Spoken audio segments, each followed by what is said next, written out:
What's happening, friends? Jazz trumpeter Bobby Spellman here to welcome you to the 7th episode in our Jazz Improvisation series.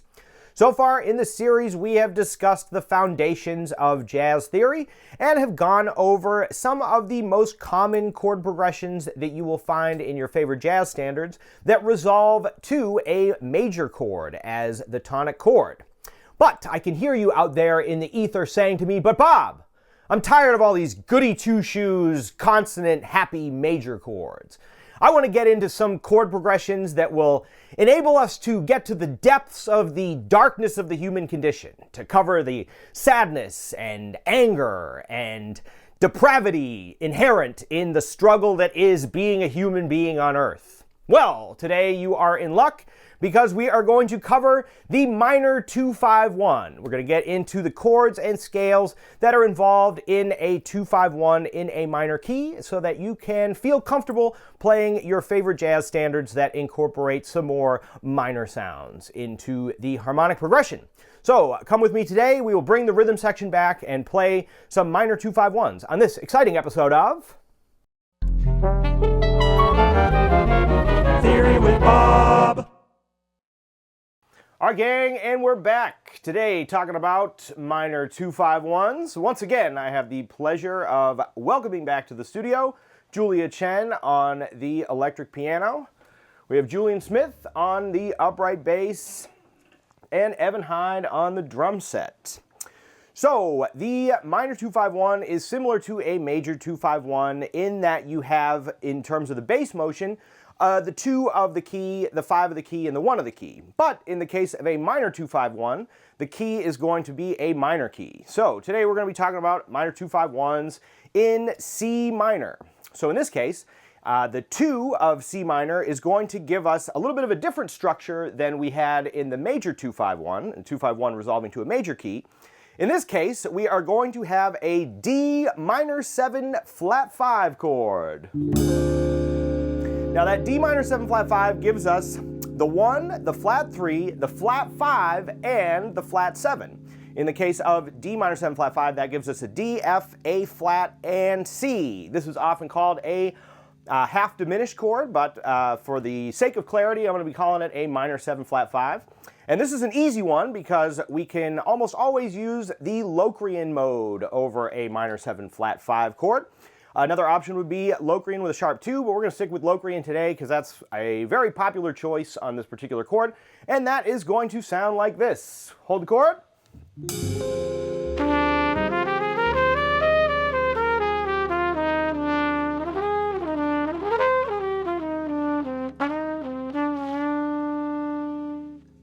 So as you know from our previous episodes, the Locrian mode is the 7th mode of the major scale, and in this case it's going to be the 7th mode of E flat major. But that gives us the 1, the flat 2, the flat 3, the 4, the flat 5, the flat 6, the flat 7, and the 1.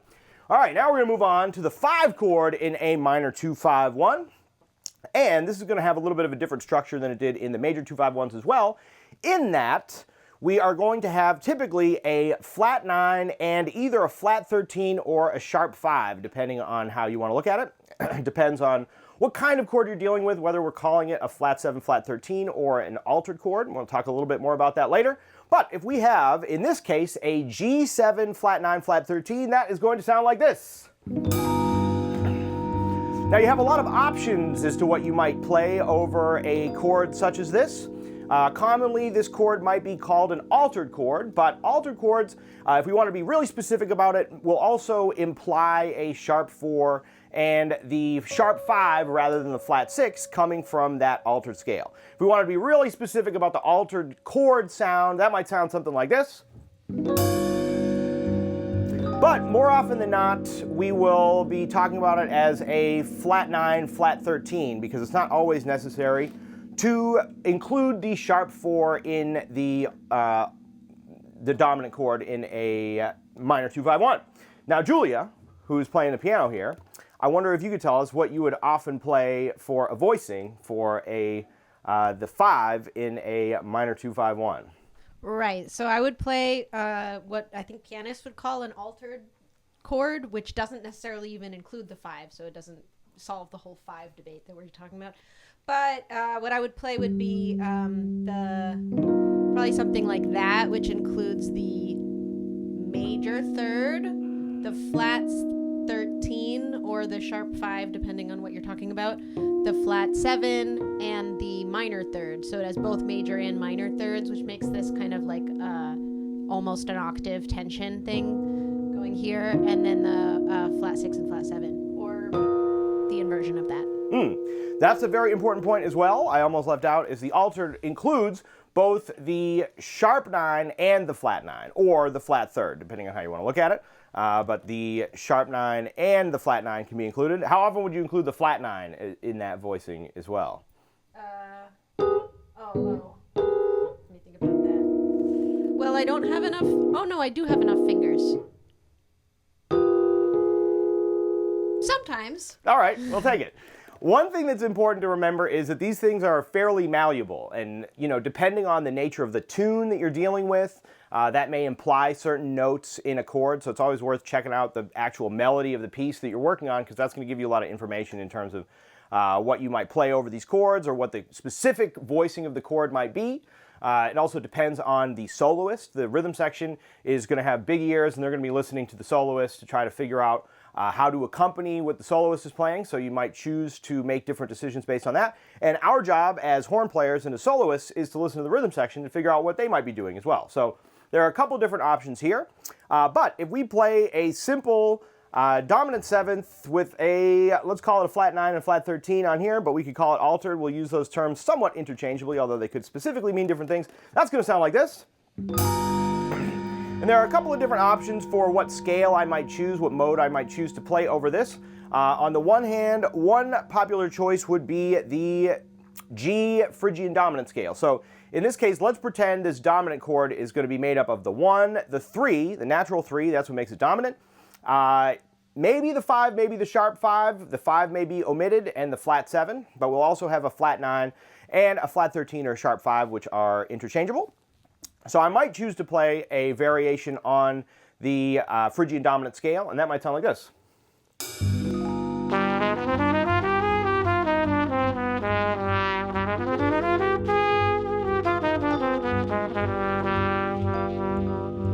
Keep playing that for a minute. Now, in order to accommodate the sharp 9 in the dominant chord, I can also include in that scale a sharp 9 or the flat 3. So that makes it kind of an 8-note scale. That might sound like this.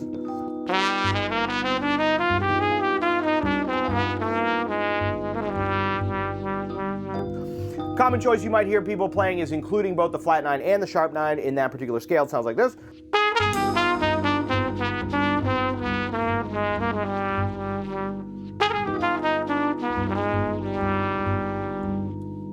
Something of that nature. We're going to talk more about that in our next episode. However, another common choice would be to play the altered scale. Now, as we talked about in our last episode, the altered scale is the 7th mode of melodic minor. In this case, it would be the G altered would be from the A flat melodic minor scale, and that gives you a flat 9, sharp 9, natural 3, sharp 4, sharp 5, flat 7, and back to the 1 again. And that's going to sound like this.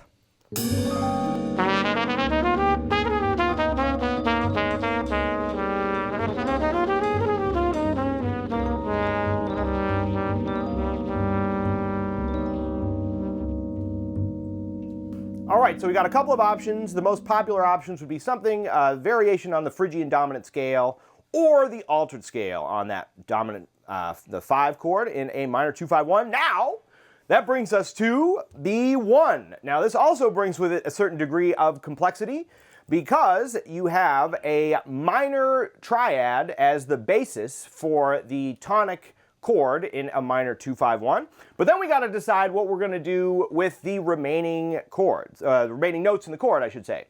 Now, if you were to just put a minor 7th on top of that minor triad, make it a C minor 7 chord, that might sound like this. Now, the one issue with the minor 7 on the minor triad as the tonic chord of a minor 2-5-1 is that it gives the impression that it's it almost sounds as though it's the 2 of a 2-5-1. It almost puts it into that position of being the 2 of another key.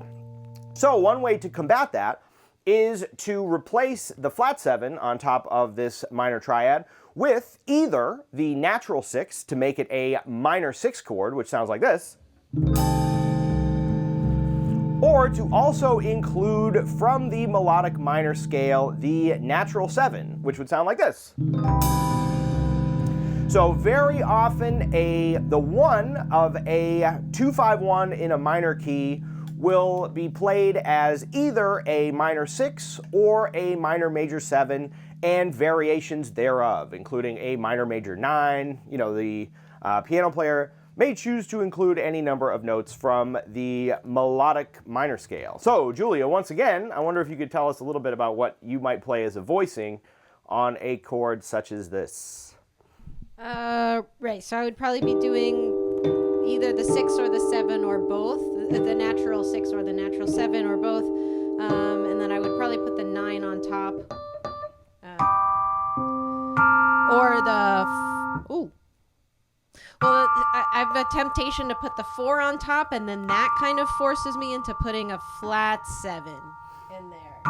So once again, there is some variation on the possibilities here, but by putting that the 4 in there with the flat 7, it still creates that kind of more strong resolution to a, let's say, stable sounding minor chord, rather than making it sound like it's going to resolve to a major key later on. So once again, the beauty of jazz music is that there's a lot of possibilities in terms of the ways that you can choose to, voice these various chords or choose the way that you're going to play through these things. So you may hear different people doing different things differently, but that gives us a lot of options. So on that 1 chord, one popular choice would be to play the melodic minor scale, which is the flat 3, but the natural 6 and the natural 7. And that melodic minor scale will fit the natural 6 and natural 7 being played in the piano voicing, and that will sound like this. So in this case, we're going to be in C. It's going to be a C minor major 7 chord and variations thereof, and I'm going to play for you the C melodic minor scale, and that sounds like this.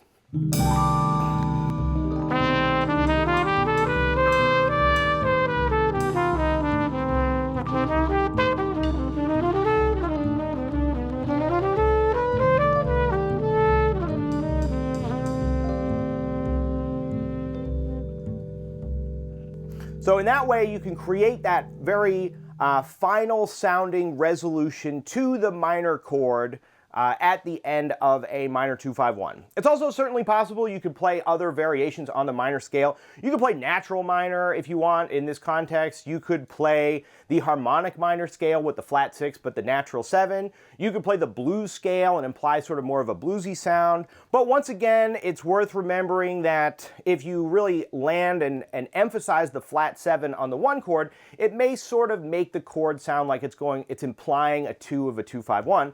So it doesn't have exactly the same gravity, that flat 7, that it would if you're dealing with the minor 7 chord in a 2-5-1 in a major key. All right, so that's something to keep in mind. That gets a little bit complicated, but you'll be able to play around with it and figure it out. So with that, we're going to play around with these chords a little bit and go through some of the voice leading and the arpeggios and other things that we dealt with in our episode on the major 2-5-1s. So we're going to dive in and play you a 2-5-1 in C minor, and it sounds like this. 1, 2, 1, 2, 3, 4.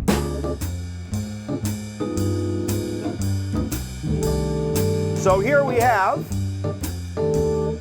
D minor 7 flat 5, G7 flat 9 resolving to C minor. Now that could be a C minor major 7. It could be, in some contexts, it could even just be a C minor triad, but more likely than not, we're going to be putting the natural 6 with the natural 7 on that final tonic chord. So we have the 2 minor 7 flat 5, 5, 7 flat 9 flat 13, 1 minor. So the first step to getting a handle on being able to play over the minor 2-5-1 is to be able to play the arpeggios on these chords. So I like to play it as a minor 7 flat 5 arpeggio to a dominant, resolving to a minor major 7. That's going to sound like this.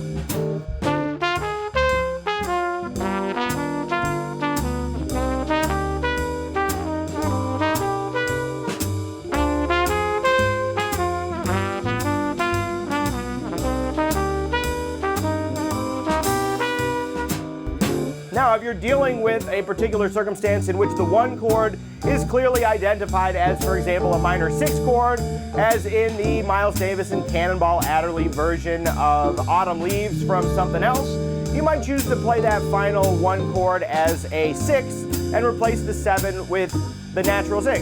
And that might sound a little something like this.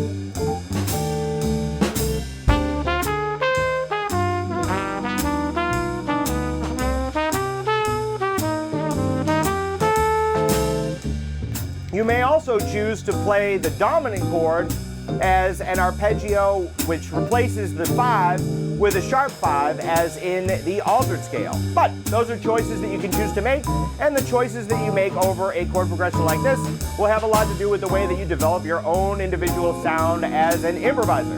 All right, so moving along from there, we're going to play through the scales over this chord progression. So in this case, I'm going to start with the Locrian scale, the D Locrian, going to move on to a G Phrygian dominant in this particular case. And then I'm going to resolve to a C melodic minor. Sounds like this.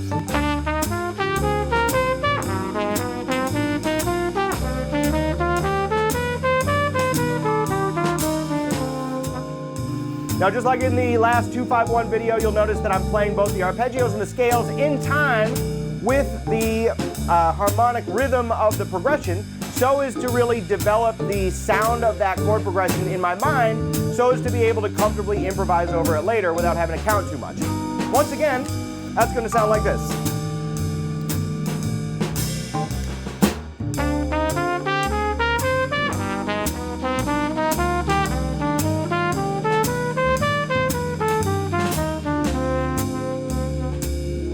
So it's important to understand the arpeggios and the scales so as to be able to understand the relationship of the various notes in the chords and scales to the roots of each of the chords.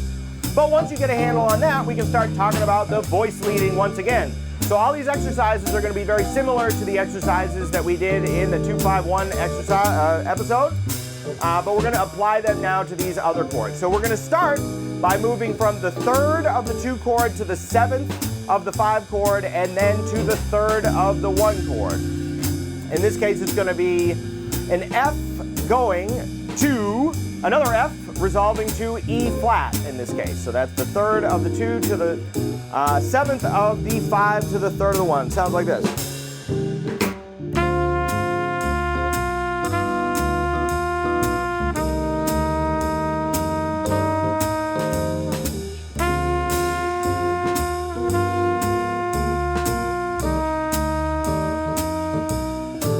Now, once I get a handle on just hearing that voice leading, I can start to embellish that line a little bit and to just create some melodies using that kind of an idea.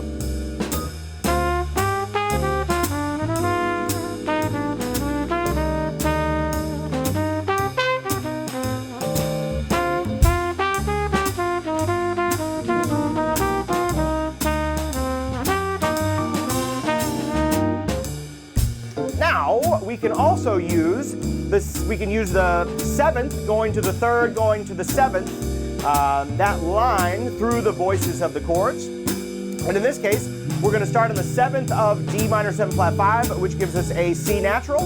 That's going to move to the 3rd of G7, which gives us a B natural.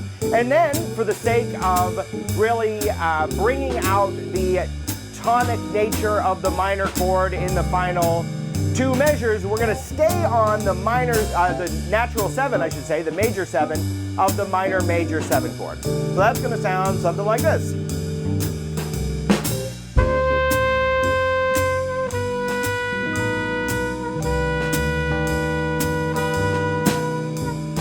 And once again, I can play some embellishments on that to start to create some melodies using those, that voice leading. It goes like this.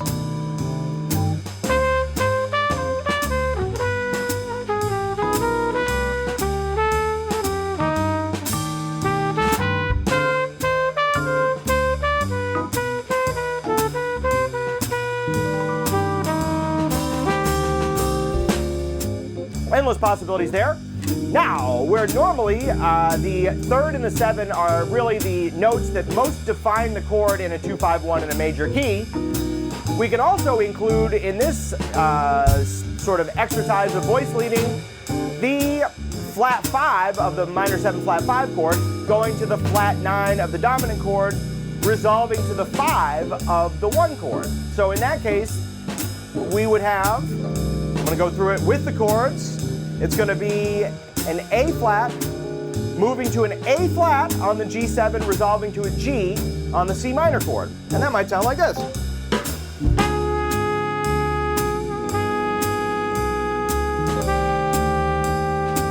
And once again, I'll embellish it a little bit.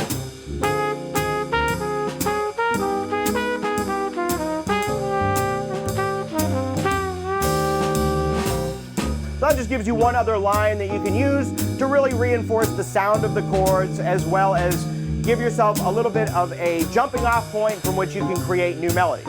All right, so once we've done that, just like in the 2-5-1 in a major key, we can start to connect the chord tones as they are. So we can connect the thirds to the thirds, for example.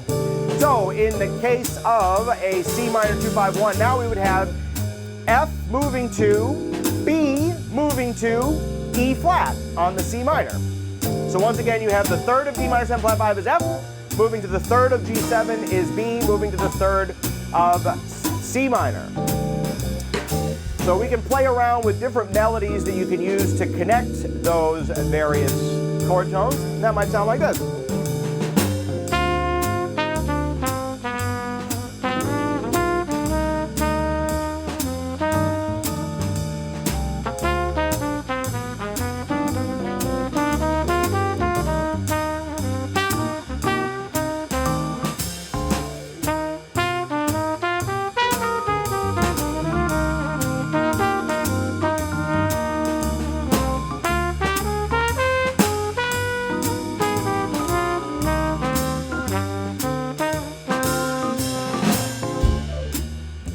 You can do that as well with the 7s moving to the 7s, and then you can connect, for example, the flat 5s to the flat 9s, resolving to whatever you want. Could be the 5, it could be the 9, it could be the natural 9 on the minor 1.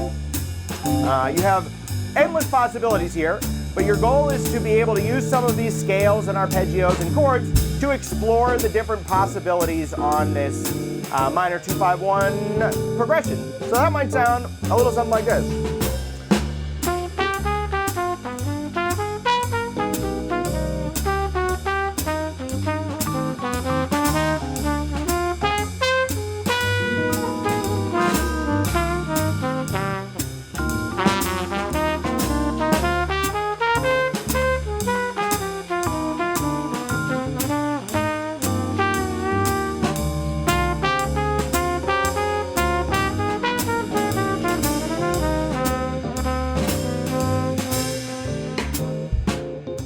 Just to give you a little variation in the different possibilities, we're going to have Julia Chen take a couple of 2-5-1s for you to give you a feel of the different possibilities for how one might choose to navigate a chord progression like this. Here you go, Julia, you got it.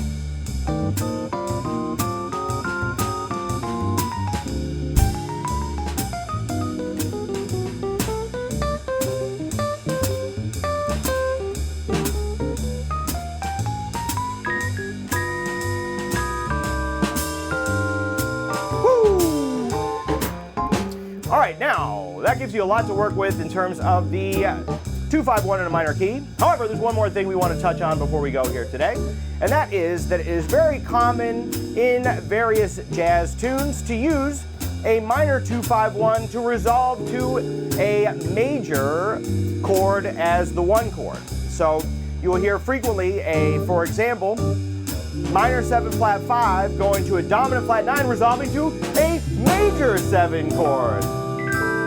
So you will hear that in such tunes as What Is This Thing Called Love, or What's New, and many other ones. You will be able to hear those. So we're going to take a minute now just to sort of use some of the voice leading and the arpeggios and the various paths that you can take through the chords in order to resolve that minor 2-5 to a major 1. And that's going to sound like this.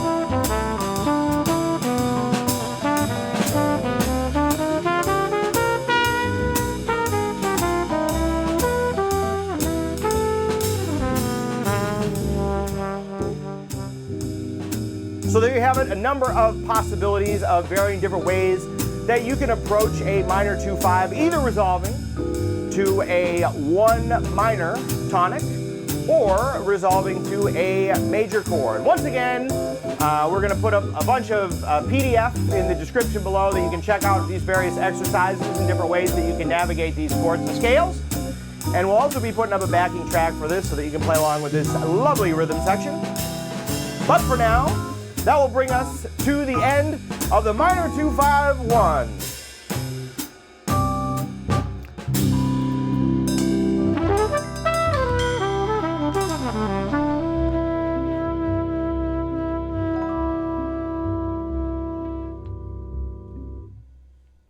All right, gang, and there you have it. A little overview on varying possibilities of ways that you can approach a minor 2-5-1. At this point, with the knowledge that you have of major 2-5-1s and minor 2-5-1s, you can cover a lot of various jazz standards. You have tunes such as Autumn Leaves or Fly Me to the Moon, or any number of other jazz standards. Let's say, for example, What Is This Thing Called Love that we discussed in this episode. There are many examples of tunes that will deal in large part with the minor and major 2-5-1s. So go out there, check out some tunes, and you can really put these various chord progressions together in order to learn some of your favorite jazz standards.